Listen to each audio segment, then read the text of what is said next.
গত সপ্তাহে তেহরান থেকে যে সামরিক এবং কূটনৈতিক খবরটি বিশ্বজুড়ে ছড়িয়ে পড়েছিল, প্রথম দিকে সেটি নিয়ে আন্তর্জাতিক মহলে এক গভীর সংশয় বিরাজ করছিল। ইউরোপের গোয়েন্দা সংস্থাগুলো দ্রুত এই তথ্যকে নিছক প্রোপাগান্ডা বলে উড়িয়ে দিয়েছিল, যা সম্ভবত তেহরানের পক্ষ থেকে মনস্তাত্ত্বিক চাপ সৃষ্টির একটি কৌশল। এমনকি ওয়াশিংটনের উচ্চপদস্থ কর্মকর্তারাও প্রাথমিক পর্যায়ে এই দাবি শুনে উপহাস করেছিলেন। কিন্তু যখন দূরনিয়ন্ত্রিত স্যাটেলাইট ইমেজগুলো সামনে এলো এবং হরমুজ প্রণালীর উপর থেকে তোলা ছবিগুলোর গভীর বিশ্লেষণ সম্পন্ন হলো, তখন পশ্চিমা দেশগুলোর মুখ থেকে সেই হাসির রেশ সম্পূর্ণ মুছে গেল। ইরান যা বলেছিল তা কেবল মিথ্যে ছিল না, বাস্তবতা ছিল তার চেয়েও কয়েক গুণ বেশি ভয়াবহ এবং চূড়ান্ত। পারস্য উপসাগরের নীল জলরাশি আজ এক অদ্ভুত শীতল নীরবতা ধারণ করেছে। বহু বছর ধরে এই উপসাগরের বুক চিরে চলা মাছ ধরার ছোট নৌকাগুলো এখন আর আগের মতো স্বচ্ছন্দে বের হচ্ছে না। অন্যদিকে শত শত কোটি ডলারের মূল্যের বড় বড় তেলবাহী ট্যাঙ্কারের ক্যাপ্টেনরা সদর দপ্তর থেকে একের পর এক নির্দেশ পাচ্ছেন সর্বোচ্চ সতর্কতা অবলম্বন করতে, যেন এক অদৃশ্য শত্রুর আনাগোনা চলছে জলের নিচে। এই আচমকা পরিবর্তন কেন? এমন কি ঘটেছে সেখানে যা সাধারণ মানুষের চোখের আড়ালে রয়ে গেছে অথচ বিশ্ব অর্থনীতিকে গ্রাস করার ক্ষমতা রাখে? এই প্রশ্নের উত্তর খুঁজতে গেলে প্রথমে হরমুজ প্রণালীর নিগুড় সামরিক এবং অর্থনৈতিক গুরুত্ব বুঝতে হবে। পৃথিবীর মানচিত্রে এটি দেখতে একটি সরু গলার মতো, একটি সংকীর্ণ করিডোর যা পারস্য উপসাগরকে ওমান সাগরের সঙ্গে যুক্ত করেছে। কিন্তু এই ছোট্ট জলপথটির কৌশলগত গুরুত্ব পৃথিবীর যে কোনো সামরিক ঘাঁটির চেয়ে ঢের বেশি, কারণ বিশ্বব্যাপী তেল বাণিজ্যের প্রায় 21% এই পথ দিয়েই প্রতিদিন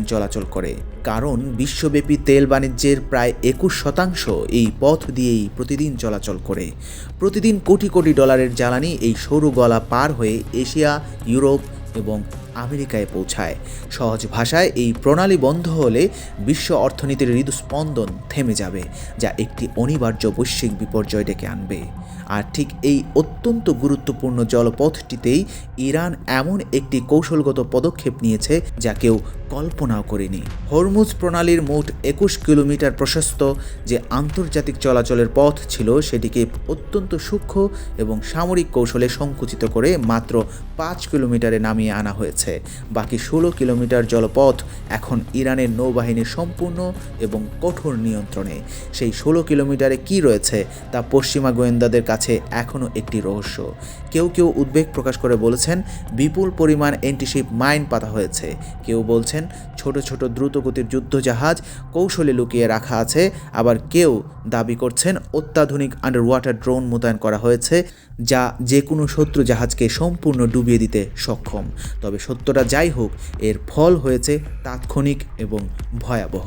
এই মুহূর্তে মার্কিন নৌবাহিনীর 5ম ফ্লিট, যা বাহরাইনের ঘাঁটিতে অবস্থান করে মধ্যপ্রাচ্যে নিজেদের কর্তৃত্ব বজায় রাখে, সেটি প্রায় বন্দী হয়ে আছে।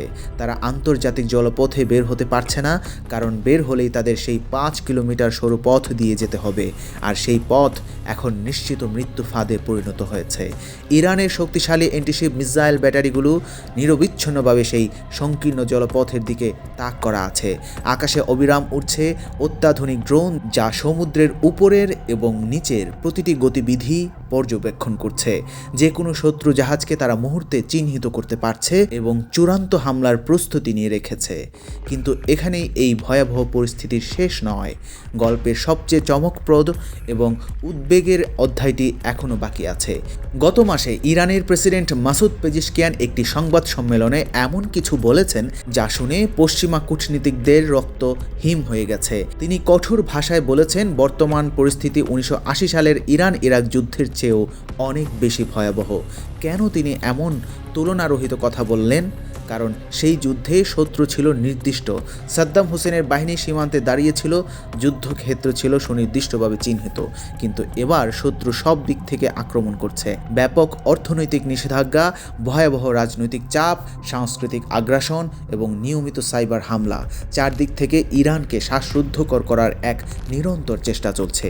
এই চরম প্রতিকূল পরিস্থিতিতে ইরান একটি অভূতপূর্ব এবং চরম ঝুঁকিপূর্ণ সিদ্ধান্ত নিয়েছে। তারা তাদের শত্রু তালিকায় নতুন একটি নাম যোগ করেছে। এই নামটি শুনলে অনেকেই চমকে উঠবেন। এতদিন আমেরিকা আর ইসরায়েল ছিল সেই তালিকায়, এবার যুক্ত হয়েছে সম্পূর্ণ ইউরোপীয় union. Germany, France, Britain, Italy, ইউরোপের এই প্রভাবশালী রাষ্ট্রগুলো এখন ইরানের চোখে শত্রু হিসেবে চিহ্নিত। কিন্তু ইরান কেন হঠাৎ এত আগ্রাসী হয়ে উঠল? এর উত্তর খুঁজতে গেলে কয়েক মাস আগের একটি ঘটনায় ফিরে যেতে হবে। আমেরিকা ইরানের একটি জাহাজ আটক করেছিল। সেই জাহাজে কি ছিল, তেল নাকি অস্ত্র, তা নিয়ে নানা গুজব থাকলেও ইরান এই অপমান সহ্য করেনি। তারা অত্যন্ত ক্ষিপ্রতার সাথে পাল্টা পদক্ষেপ হিসেবে আমেরিকার 3টি জাহাজ আটক করেছে। শুধু আটক করেই ক্ষান্ত হয়নি, তারা একটি ঐতিহাসিক পদক্ষেপ নিয়েছে। জাহাজগুলো প্রকাশ্যে নিলামে তুলে বিক্রি করে দিয়েছে। এই ঘটনাটি আধুনিক ইতিহাসে বিরল। বিশ্বের সবচেয়ে শক্তিশালী দেশের জাহাজ নিলামে বিক্রি হচ্ছে, এমন দৃশ্য কেউ কল্পনাও করেনি। ওয়াশিংটনে এই খবর পৌঁছানোর পর পেন্টাগনে এক ধরনের নীরবতা এবং স্থবিরতা নেমে এসেছিল। কি করা উচিত তা নিয়ে সামরিক কৌশলবিদরা দ্বিধা বিভক্ত ছিলেন। কেউ কেউ তাৎক্ষণিক সামরিক হামলার পক্ষে মত দিচ্ছিলেন, আবার কেউ কেউ সতর্ক করছিলেন যে এতে পরিস্থিতি আরও খারাপ হবে এবং একটি আঞ্চলিক যুদ্ধ অবশ্যম্ভাবী হয়ে উঠবে। এরই মধ্যে ইরান আরেকটি কঠোর ঘোষণা দিয়ে বসেছে। তারা জানিয়েছে এবার ইউরোপীয় জাহাজগুলো তাদের টার্গেট। ইউরোপীয় ব্যাংকগুলো আমেরিকার নির্দেশে ইরানের বিপুল পরিমাণ অর্থ আটকে রেখেছে।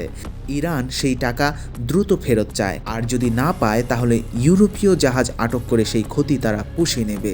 এই হুমকি শুনে ইউরোপীয় শিপিং কোম্পানিগুলো এখন চূড়ান্ত আতঙ্কে রয়েছে।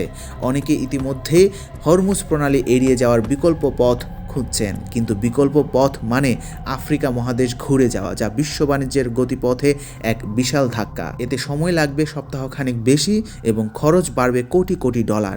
আর সেই বাড়তি খরচ শেষ পর্যন্ত সাধারণ মানুষের পকেট থেকেই যাবে, যা বিশ্বজুড়ে মূল্যস্ফীতি আরও বাড়িয়ে দেবে। ঠিক এই চরম উত্তেজনাপূর্ণ মুহূর্তে একটি অপ্রত্যাশিত খবর এসেছে। ইরাকের প্রধানমন্ত্রী মোহাম্মদ শিয়া আল সুদানি ঘোষণা করেছেন বাগদাদে শীঘ্রই ইরান ও আমেরিকার মধ্যে একটি উচ্চ পর্যায়ে বৈঠক হতে চলেছে। এই খবর শুনে অনেকে স্বস্তি নিঃশ্বাস ফেলেছেন।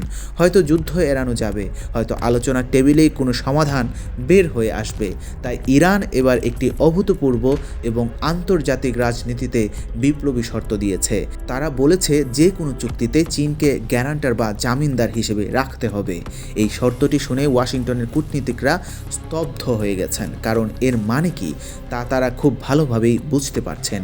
চীন যদি গ্যারান্টার হয় তাহলে ইরানের আকাশসীমা এবং পারমাণবিক স্থাপনাগুলো রক্ষা করার দায়িত্ব চীনা সেনাবাহিনীর উপর বর্তাবে। এর অর্থ মধ্যপ্রাচ্যে চীনা যুদ্ধ বিমান মোতায়েন করা হবে এবং চীনা সৈন্যরা ইরানের মাটিতে অবস্থান করবে। এতদিন মধ্যপ্রাচ্য ছিল আমেরিকার একচ্ছত্র প্রভাব বলয়, এবার সেই বলয়ে সরাসরি ড্রাগনের প্রবেশ ঘটতে চলেছে। প্রেসিডেন্ট পেজেশকিয়ান স্পষ্ট বলেছেন তারা আমেরিকার কথায় আর বিশ্বাস করে না। কাগজের চুক্তির কোনো মূল্য নেই তাদের কাছে। তারা চায় শক্তিশালী কোনো দেশ জামিন থাকুক, যাতে আমেরিকা চুক্তি ভঙ্গ করলে সেই দেশ সরাসরি সামরিক ব্যবস্থা নিতে পারে। এটি একটি বিপ্লবী দাবি যা আন্তর্জাতিক রাজনীতির প্রচলিত চলচ্চিত্র বদলে দিতে পারে। সামরিক বিশ্লেষকরা বলছেন পরিস্থিতি অত্যন্ত স্পর্শকাতর। একটি ছোট ভুলেও বড় যুদ্ধ বেঁধে যেতে পারে। হরমুজ প্রণালীতে যদি কোনো জাহাজে হামলা হয় তাহলে দুই পক্ষই চূড়ান্ত পাল্টা আক্রমণে নামবে। সাগরের বুকে যুদ্ধ শুরু হলে তা দ্রুত ছড়িয়ে পড়বে সারা মধ্যপ্রাচ্যে।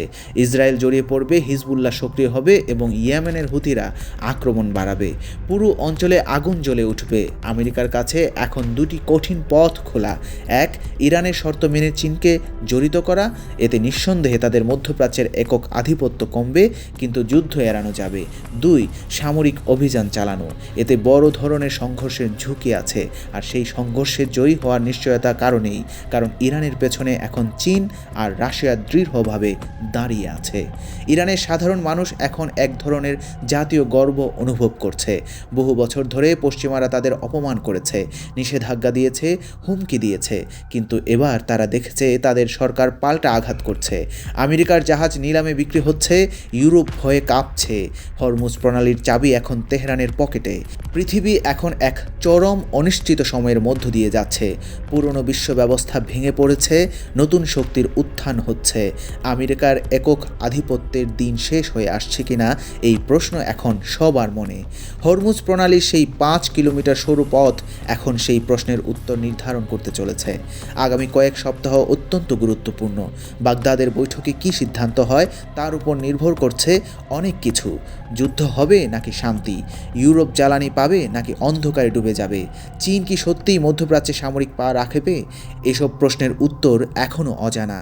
কিন্তু একটা জিনিস নিশ্চিত, বিশ্ব রাজনীতি আর আগের মতো নেই এবং সম্ভবত আর কখনো থাকবেও না।